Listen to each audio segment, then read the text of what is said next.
Nessa aula, o que a gente quer estabelecer são o método geral para expressar um determinado vetor em duas bases diferentes. Em outras palavras, suponho que você tem um espaço vetorial V finitamente gerado e duas bases, uma base B e outra base, por exemplo, uma base B com certa quantidade de vetores em número n, então estou supondo aqui que a dimensão de V é n, e eu posso ter uma outra base do mesmo espaço, né? Por exemplo, essa base com E', né? Tem que ter o mesmo número de elementos, são dois conjuntos ali com n elementos, portanto são bases. E suponho que eu pego aí um vetor W que está em V, e ele pode, portanto, ser expresso, né, de maneira independente, tanto em termos dos elementos, né, da base B, por exemplo, com uma expansão assim, mas ele também pode ser escrito como combinação linear dos elementos da base linha, da base B'. Bom, e os coeficientes A1, A2, AN e B1, B2, Bn, todos reais, eles vão ser em princípio diferentes, mas eles escrevem o mesmo vetor, né? São combinações lineares diferentes que dão o mesmo vetor. Então, a gente espera que exista uma maneira, né, conhecendo um conjunto de coeficientes, determinar o outro. Então, esse é o propósito dessa aula. Antes, é n, certo? Estou supondo isso. Então, qualquer conjunto Li com n elementos é base para o espaço V. Isso a gente viu na última aula, certo? Dado uma base B, por exemplo, assim, de um espaço vetorial V,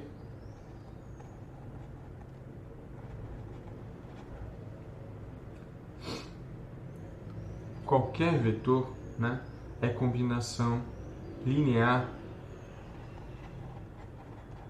Qualquer vetor Vzinho no espaço vetorial V, zão, é combinação linear dos vetores de B, né? De E1, E2, etc. Isso a gente sabe porque B é um conjunto gerador, então necessariamente qualquer elemento no Vzão pode ser escrito como combinação linear desses camaradas aqui. Mas o que não é evidente é que essa combinação é única. Então, eu vou escrever aqui de modo único. Vou deixar isso bem marcado. Então, significa o seguinte, que os coeficientes da combinação, esses coeficientes que aparecem aqui, eles são únicos, eles não poderiam ser outros, certo? Então a gente pode ver isso de maneira bastante elementar. Dá para ver isso de forma bastante simples. Pega um vetor Vzinho no espaço vetor Vzão. Bom, a gente sabe que essa base é o conjunto gerador. Então, B gera Vzão, né? Esse é o espaço vetorial Vzão. Isso significa que esse elemento pode ser escrito, né, como combinação linear dos elementos da base B, ou seja, existem certos números, né, vamos chamar de α1, α2, etc., αn em R, tal que V pode ser escrito como essa combinação linear. Certo? Muito bem. Agora suponha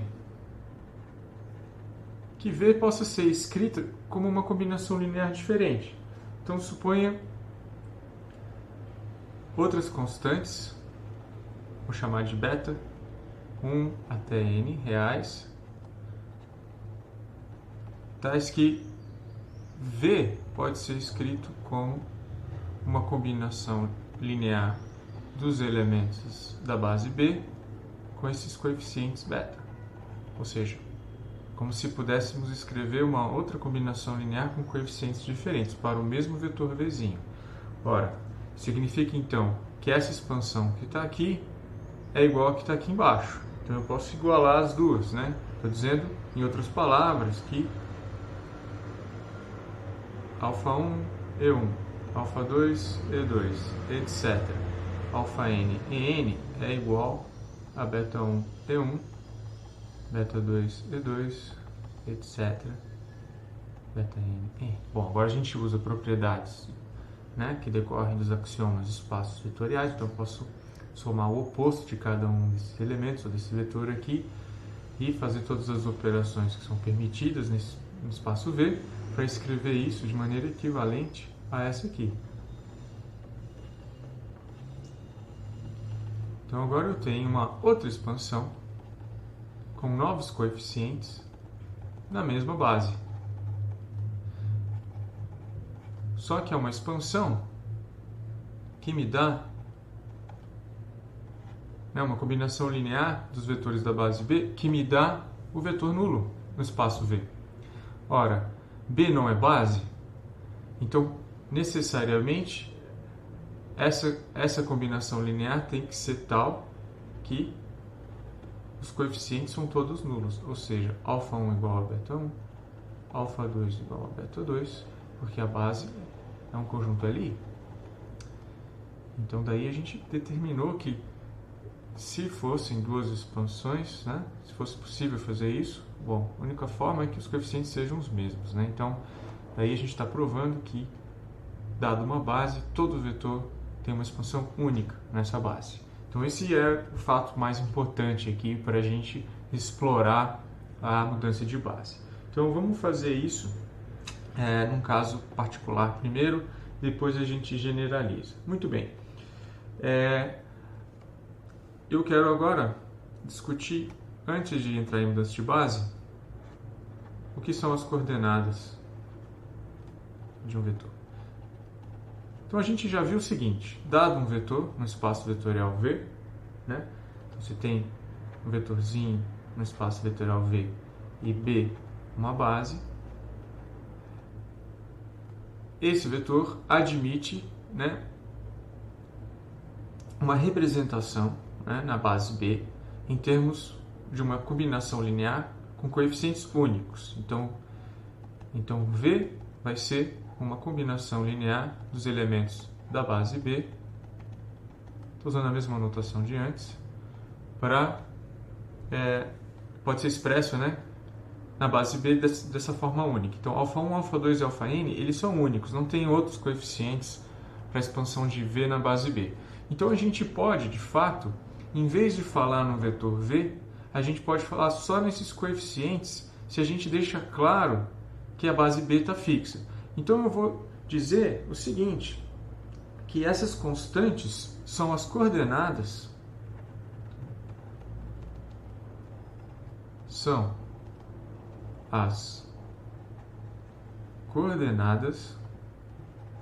de V na base B. E vou usar a seguinte notação, tá? Então, ficou claro o seguinte, existe uma relação biunívoca aí, né? Dados os coeficientes, eu determino unicamente V. E dado V, ele determina unicamente esses coeficientes, uma vez fixados a base B. Então, eu posso dizer o seguinte, V em coordenadas, ele pode ser substituído, né, por um vetor que é o vetor de constantes aqui. E olha que interessante, o espaço vetorial V era arbitrário, podia ser um espaço de polinômios, um espaço de matrizes, né? Podia ser qualquer espaço vetorial finitamente gerado. Mas o vetor em coordenadas, ele é um vetor coluna, né? Ele é um vetor que está no Rn. Então, as coordenadas do vetor, eles pertencem, né, a um espaço vetorial diferente do espaço original. Mas a gente vai usar as coordenadas para representar V. E a gente vai explorar isso num vídeo sobre isomorfismo entre espaços vetoriais um pouco mais para frente. Então, só tem que ficar claro o seguinte, que quando a gente fala em coordenadas de um vetor, a gente está se referindo a esses coeficientes da expansão. E aí isso levanta a seguinte questão: a ordem que eu coloquei esses coeficientes no vetor importa, certo? Suponha que você escrevesse o vetor no R2 assim: V é, por exemplo, 1 vezes 1, 0, mais 2 vezes 0, 1, certo? Então, esses são os coeficientes do vetor V na base canônica do R2, né? Então, eu poderia escrever esse vetor na base canônica do R2 como sendo 1, 2. Mas outra pessoa poderia, então vou chamar a base canônica de C. Mas outra pessoa poderia ter feito o contrário, ela poderia ter feito isso numa outra ordem. Então ela poderia observar, bom, isso é a mesma coisa que isso, certo? Eu só comutei, mas eu quero escrever primeiro o coeficiente do vetor 0, 1, do vetor na direção J. E aí eu vou escrever o novo vetor de coordenadas assim, 2, 1. Se a gente olha a equação de cima, obviamente é o mesmo vetor, não faz diferença, né, a ordem que eu estou somando, porque essa operação é comutativa. Mas se a gente compara os vetores em coordenadas embaixo, são vetores diferentes, como vetores do R2. Eles são vetores em coordenadas do mesmo vetor V, mas não podem ser da mesma base. É como se eu estivesse pegando a base B e trocando a base C, né, e trocando de lugar os vetores. Então seria como se a gente estivesse escrevendo C' assim. Em vez de ser o vetor 1, 0, é o primeiro que eu estou escrevendo o vetor. Então é uma base, né, como conjunto não faz diferença a ordem que eu escrevo, mas como base, vocês estão vendo que faz diferença, né? É como se eu pegasse o primeiro vetor da base C, da base C', não é o vetor 1, 0, é o vetor 0, 1. Então quando eu escrevo a combinação fica nessa outra ordem. Então eu vejo que eu poderia, né, tenho duas bases diferentes aqui com os mesmos vetores. Se eu olho para a representação em coordenadas do vetor V, é como se essas bases fossem diferentes. Então tem que tomar cuidado com isso. A gente vai sempre tratar de bases ordenadas. A gente vai escrever o conjunto do jeito que a gente escreve um conjunto, mas a sequência dos elementos determina a sequência dos coeficientes na representação em coordenadas. Então essas são bases ordenadas. Então isso tem que ficar claro. Bom, alguns exemplos. Por exemplo, eu posso pegar um espaço vetorial, vou ficar no espaço vetorial R2. Suponho que eu pego aqui a base canônica, tá? Então esses vetores são os vetores da base canônica, são os vetores na direção, os versores I e o versor J, né? Na direção X, na direção J. E eu posso expressar um vetor no R2 qualquer, por exemplo, esse vetor de coordenadas 1, 2, como combinação linear desses dois. Quando a gente escreve um vetor no R2 dessa forma, como uma matriz linha, a gente está implicitamente assumindo que ele é dessa forma aqui, né? Ele é 1 na direção I, 2 na direção J, ou seja, ele está expresso na base B, a base canônica. Implicitamente a gente está assumindo isso, que ele tem essa expansão aqui. Então, de acordo com a nossa notação, as coordenadas desse vetor na base B são essas aqui. Primeiro coeficiente na expansão do primeiro vetor, né, a base ordenada, então primeiro é 1, depois 2 vezes na direção E2. E essa é a expansão. Mas isso funciona, né, essa definição ela é válida para qualquer espaço vetorial finitamente gerado. Então poderia ser, por exemplo, o conjunto dos polinômios de grau no máximo 2. Né? Nesse caso a gente conhece a base canônica, são as potências. Esse é um conjunto LI, esse espaço tem dimensão 3, portanto, para ser uma base eu tenho que ter 3 elementos. E aí, se eu tenho um vetor qualquer, por exemplo, um polinômio, nesse espaço, ele vai ser uma combinação linear desses vetores. Por exemplo, ele pode ser esse polinômio aqui. Esse é um polinômio, né, que está aqui dentro. E claramente aparecem os coeficientes nessa base. Então, já está, né, quando a gente escreve o polinômio na forma canônica, a gente já obtém quem é o vetor. Vou escrever assim, P na base B. Ora, agora já não é mais um polinômio, certo? Esse cara não é um polinômio, ele está em outro espaço. Ele vai ser um vetor no R3 agora, porque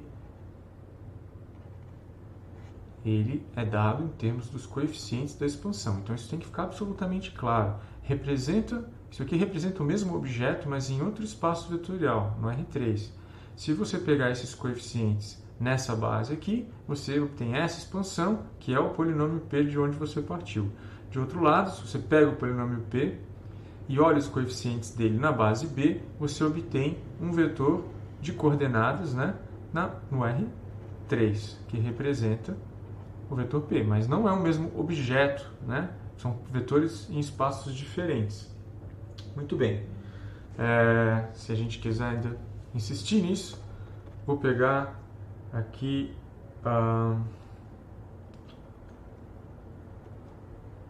um vetor, por exemplo, um espaço vetorial das matrizes 2 por 2 reais. E aqui a gente também tem a base canônica nesse espaço, que é, por exemplo, a base canônica vai ter 4 vetores, né? Porque esse espaço tem dimensão 4. Quem são esses 4 vetores? A gente já escreveu numa aula passada, né? Então, vou escrever aqui, vou pegar uma matriz qualquer que está nesse espaço, por exemplo, sei lá, 1, 2, 3, 4. Então, como fica essa expansão? Vai ser 1 na direção E1, mais 2 na direção... Vou escrever os vetores. Vai ser 1 na direção... Esse é o E1, mais 2 na direção E2, esse é A. Estou escrevendo os vetores da base canônica do M2. 4, certo? Então, esse é o E1, esse é o E2, esse é o E3 e esse é o E4. Então, quem é o vetor em coordenadas dessa matriz na base B, base canônica de V? Ora, é o vetor que é dado por esses coeficientes, né? Na ordem correta, né? Então, o primeiro coeficiente corresponde ao primeiro vetor aqui. Então, 1, 2, 3, 4. É um vetor no R4.